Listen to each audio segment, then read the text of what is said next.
The Himalayas were in isolation from time immemorial and had taken in their lap too many human beings, guarded them against the alien touch for centuries.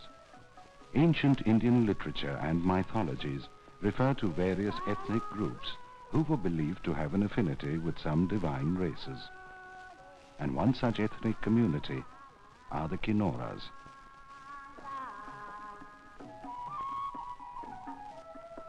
Kinnaur is the abode of the mythical Kinnara, or the celestial singers.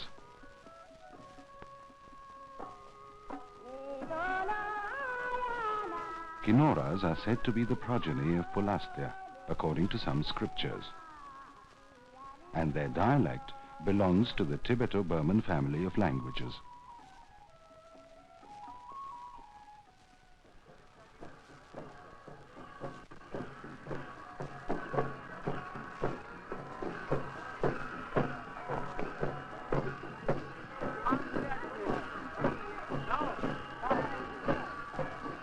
As all natural forces are controlled by supernatural powers, from the time of sowing till harvest, God's blessing is desired.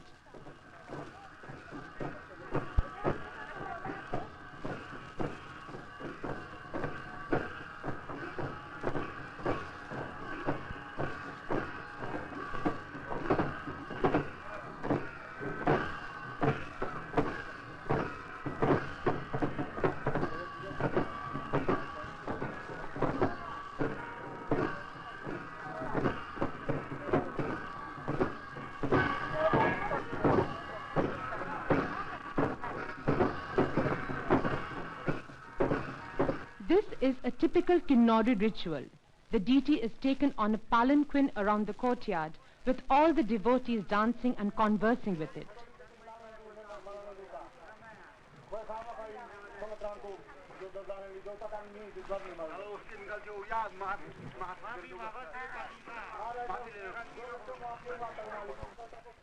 Life in Kinnaur is marked by the mutual existence of man and God. It is the duty of God to see that there is everlasting peace in the village.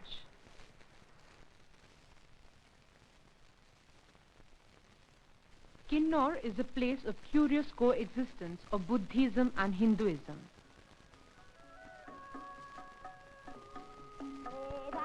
Kinnaur, a district in Himachal Pradesh, which is the Himalayan state of India, is surrounded by Tibet in the east, Lahul and Spiti in the north, Simla and Uttarkashi in the south. Moving upstream along the river Satluj, one comes across a gradual transition of Hinduism to Buddhism. And so does the ecology, from arid to semi-arid and dry.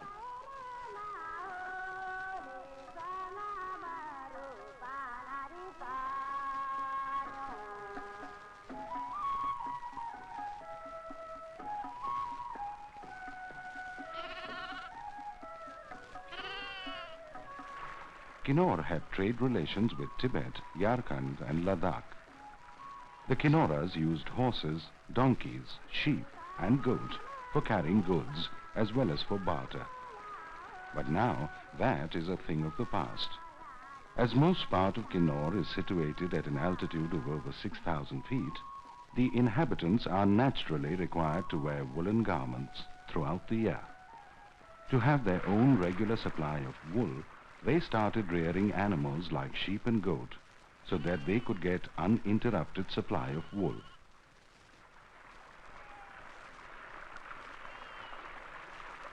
The river Satluj originates from the southern face of Kailash at a great height. Reaching the village Khabo, it meets the Spiti River, turning into a torrent, a scene of awful sublimity.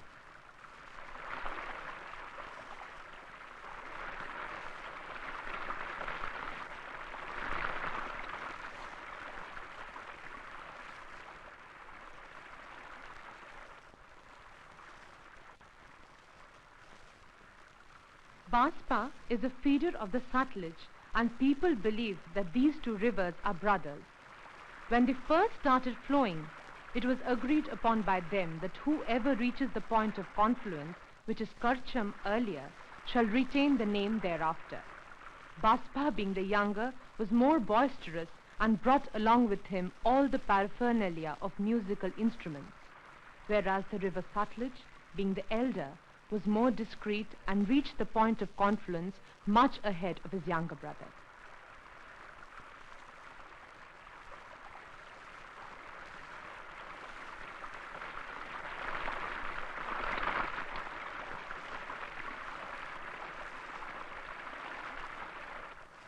The concept of living in harmony with nature is of ancient origin.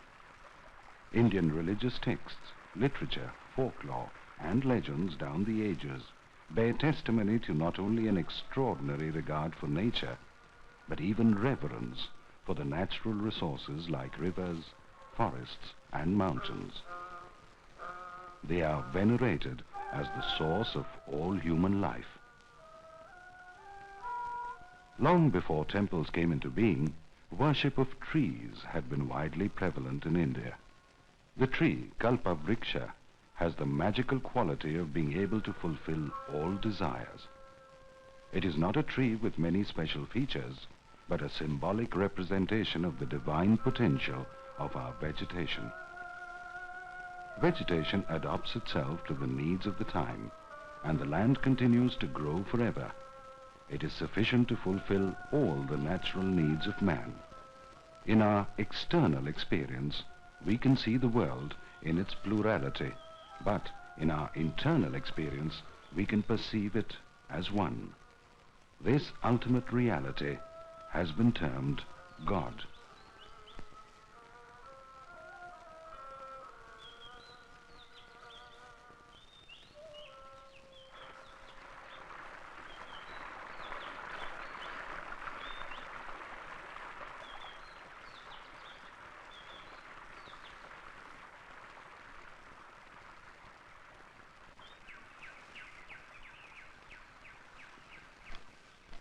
As the trade with Tibet has come to an end, the people have resorted to cultivation.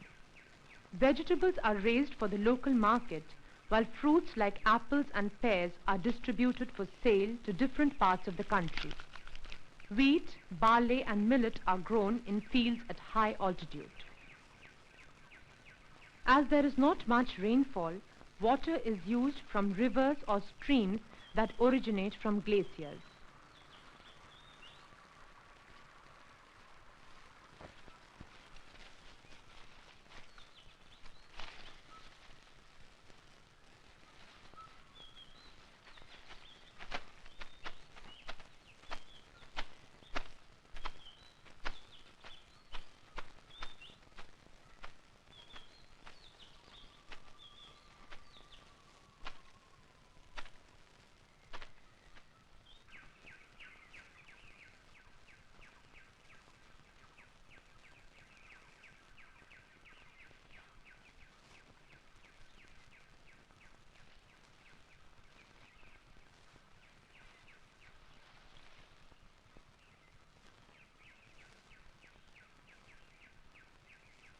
Women play a vital role in shaping the economy of the district.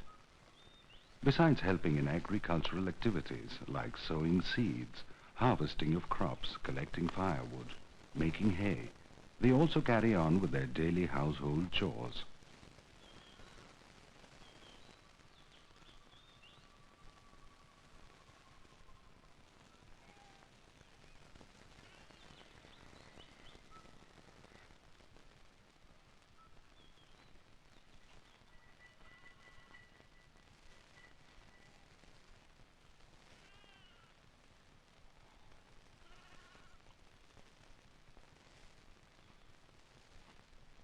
Kinnaur's food habits are basic and simple.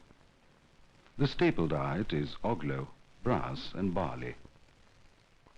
A thin paste of maize flour is prepared and spread on a hot pan and then baked. Rote is akin to an ordinary chapati.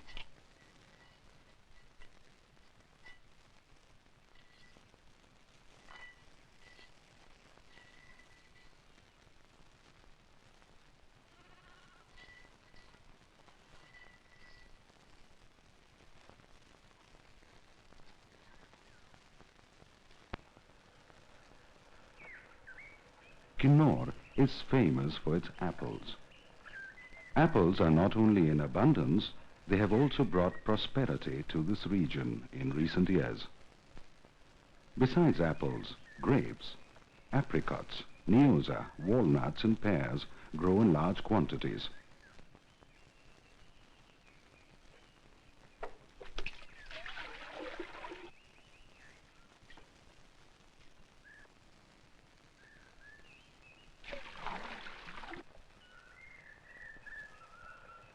Anguri happens to be the most exquisite quality of spirit. As the name suggests, it is mainly extracted from grapes. The grapes are squashed and put together in a wooden jar along with water and kept for some weeks. The distillation is very interesting. The mixture is poured into a large metal container over a fire.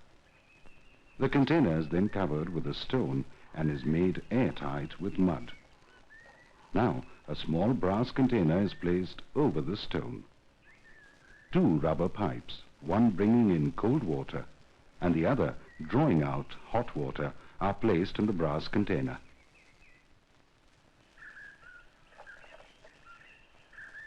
And through the third pipe comes out the wine, anguri. The flavor depends on how well the wine is brewed, and how well it is brewed depends on the master brewer, the Kinnauri woman. So priceless is the brewing skill that the woman who has mastered it commands great respect in the Kinnauri community.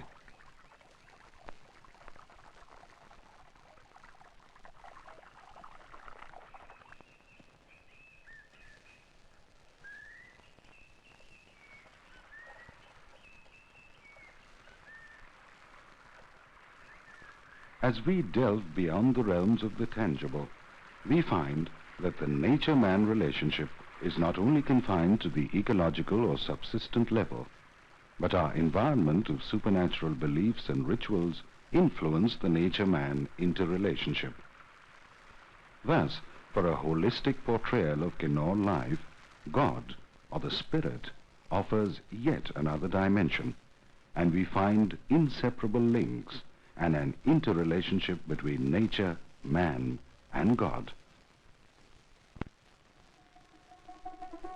Although these villages are large, they do not exhibit any systematic plan. They are situated either in the river valleys or on mountain slopes. They are usually divided into 3 or 4 hamlets, separately inhabited by different jatis or castes. The people here are divided into Khosias, who form the upper caste, and the Chamang group, who have low social status. The Khosias are mostly the owners of land and also the tradesmen. The Chamang serve the Khosias as farm laborers and are also leather workers and weavers.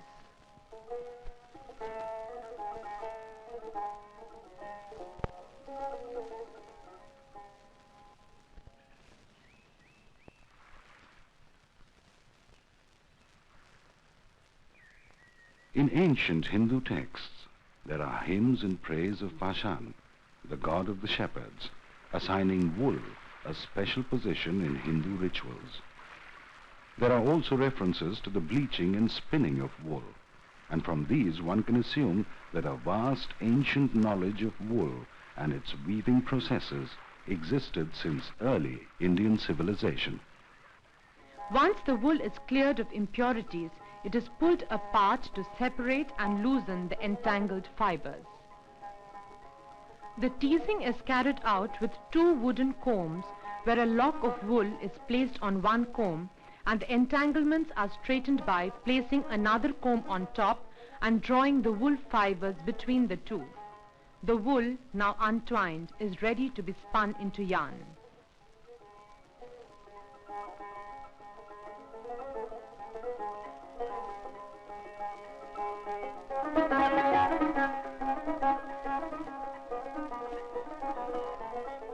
The shawls of Kinnaur district are woven with motifs of temples and swastikas that highlight a strong religious influence. This is probably because of Kinnaur's proximity to the Lahore-Spiti Valley, a repository of Buddhist art and culture.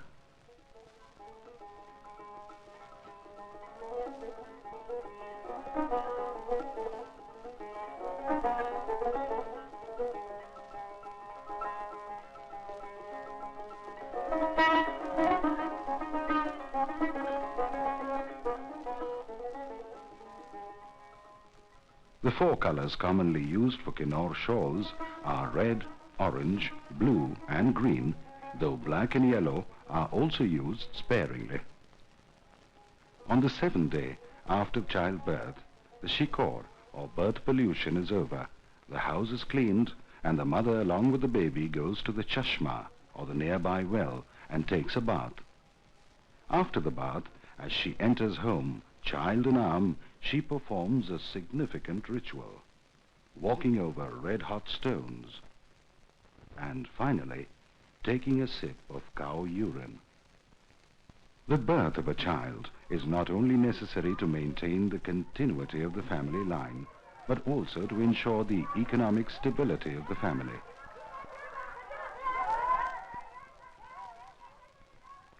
The use of space in Kinnaur is dictated by the continuity of time and the interconnections that exist between mountains, valleys and rivers and the produce of the land.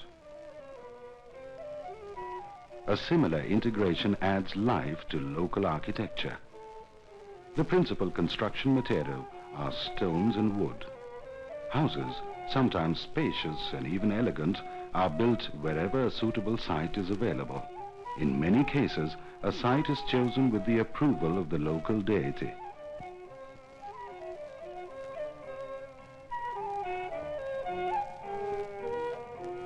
Temples are quite unique and can be easily distinguished from the other houses. They have projecting balconies embellished with neatly curved wooden flowers, fringes and even images of the gods.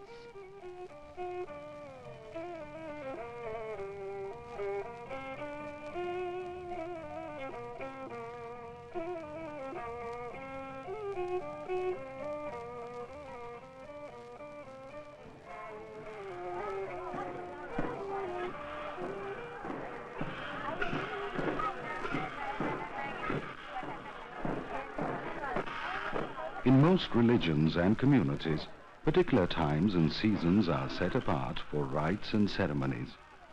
These times are known as festivals. There are more than 100 festivals observed throughout Kinnaur in a year. Some coincide with each other. Some are spaced apart, while others are peculiar to particular villages. Ukhang, or Fulaj, is perhaps the most important and highly popular seasonal festival. U means flower, and Kang means to look at flowers, in conjunction therefore implying a delight in flowers. Fulaj is observed for 4 to 5 days. It is during this festival that the gods visit each other, Bioling, as the Kinnauris choose to call it.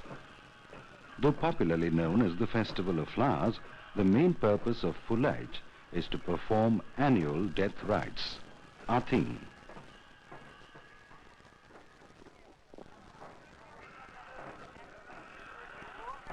The idols of the deities are carried on shoulders, and accompanied by the musicians and other villagers, they travel great distances to visit other village gods.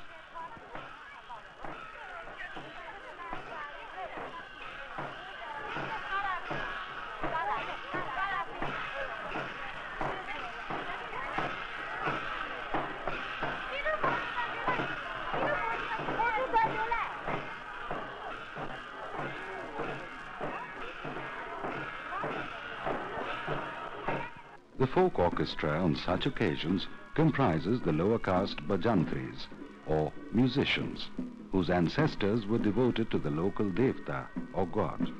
The dhol, or drum, nagra, or kettle drum, shehnai, or flute, bigzal, or cymbals, ranasanga, or the long bronze wind instrument, and the kannal, the silver or brass wind instrument, are the principal instruments that create the divine music for the dance of the gods.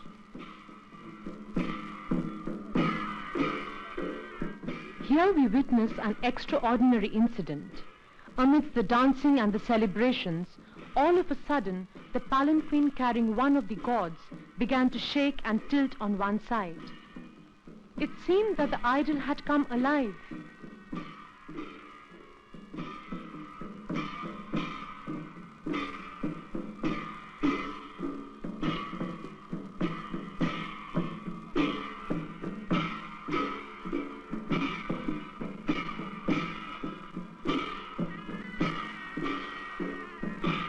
The saviors began pleading for pardon as they believed that God was angry for some fault of theirs.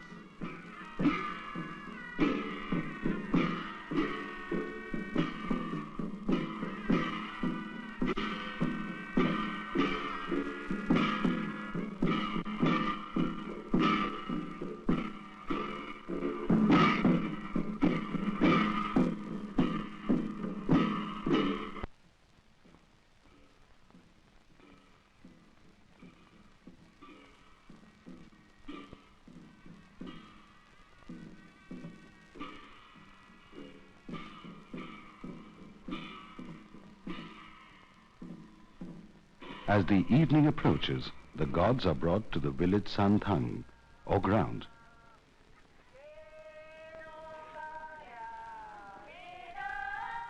These simple but hardy sons and daughters of the snow-capped Kailash abandon themselves to dancing.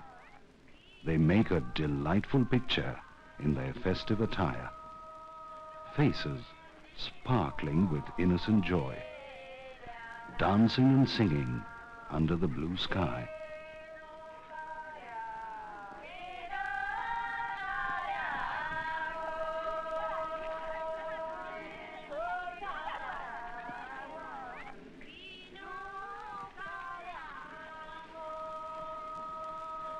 They love dancing. No festival or ceremony is considered complete without it. The accompanying songs of the women dancers keep the rhythm intact. With his left hand, the leader holds the right hand of the third person, and similarly, the right and left hands of each dancer are held by every third person. The circle slowly keeps on increasing in number. As a rule, they move from left to right, and at every fourth step, the dancers pause for a moment and swing slightly backward or forward.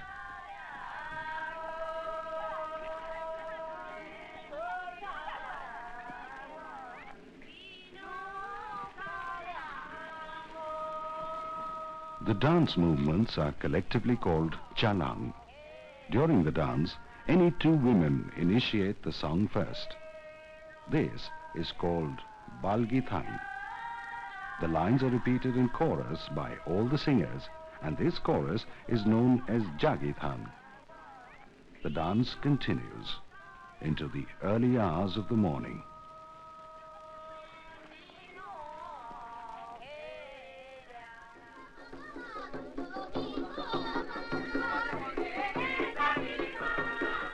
Happiness cannot be desired, because desire brings misery. This simple philosophy is ingrained in the very psyche of Kinaura women. They believe in happiness when it happens, but do not demand it and accept all that comes their way. It is in the acceptance of all else that happiness comes.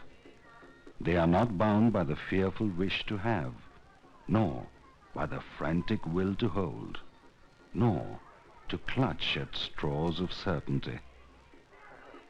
They believe that life comes only to those who are not aggressive, to those who are in deep passive receptivity, the attribute that epitomizes Indian womanhood.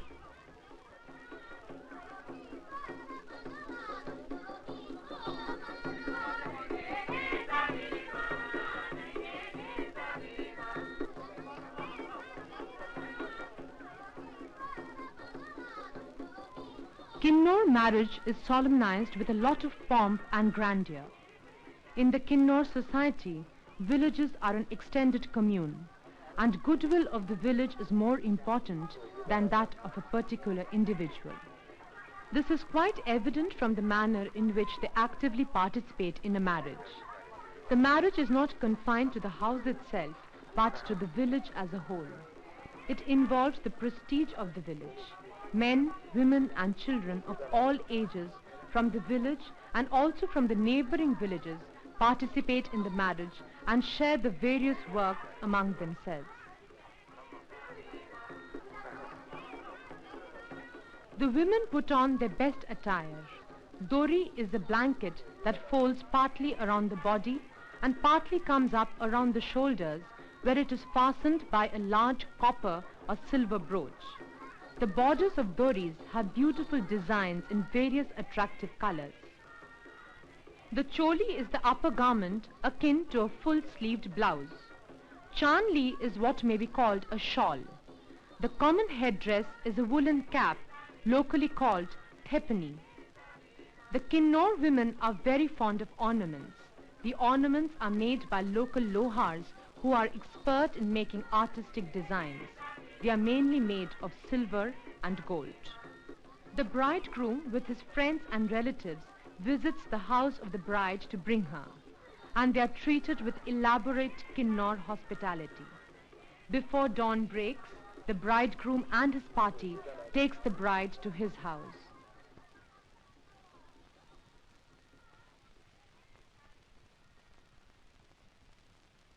For all fraternal polyandrous societies in the northwest Himalayan belt, the environmental or ecological conditions at work are almost similar. Curbing or arresting the fragmentation of land in the larger interests of household units is a major concern for the people of Kinnaur. A concerted effort is made to keep the household estate undivided and pass it on to the next generation as such, primarily in the interest of survival and perpetuity. In a society where polyandry is very common, the lady of the house has an extremely important role to play. The mode of marriage is an economic necessity for Kinnaur, because brothers have to live in a joint family and depend on local resources for their subsistence. The unity of the family depends upon the care and ingenuity of the lady of the house, who looks after and bestows equal favor on all her husbands.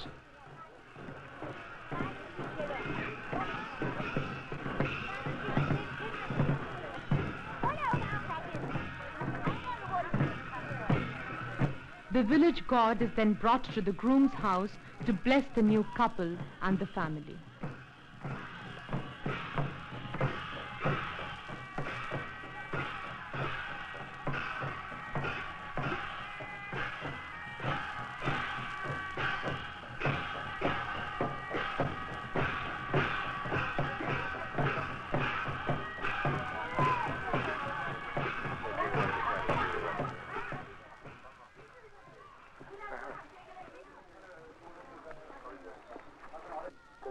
The bride is dressed and adorned with care. The parents of the groom provide the bride with all the ornaments except the daglo or the silver bangles, which is traditionally given by the bride's parents. In her bridal costume, she looks stunning.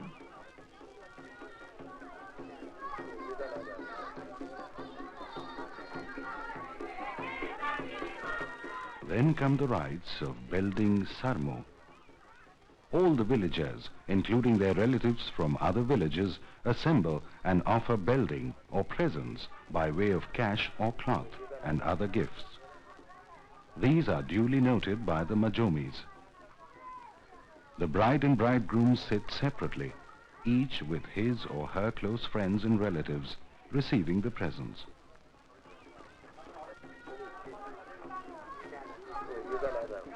Garlands of nioza and walnuts are offered to all.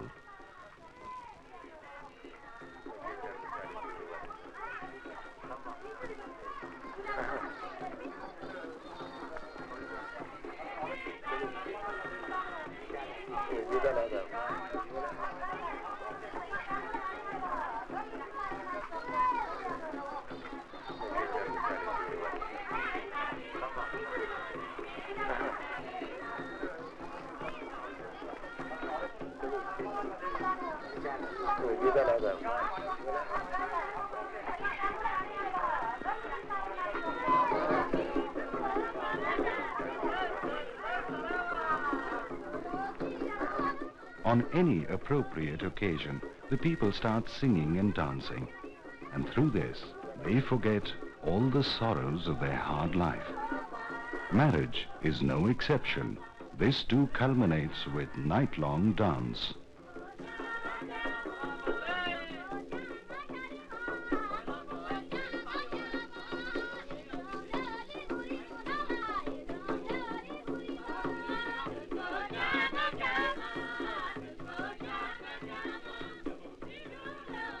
The expression of joy is a sight to behold. The joy of the Kinnauris, a people too beautiful to succumb to the transience of life. Befittingly, they believe that when the twilight descends, the Kinnauri soul prepares to leave its immediate dwelling. But departing from the body, the soul does not travel far, because Raldang, or the place of the souls, is right here, amidst the mountains, atop the peaks.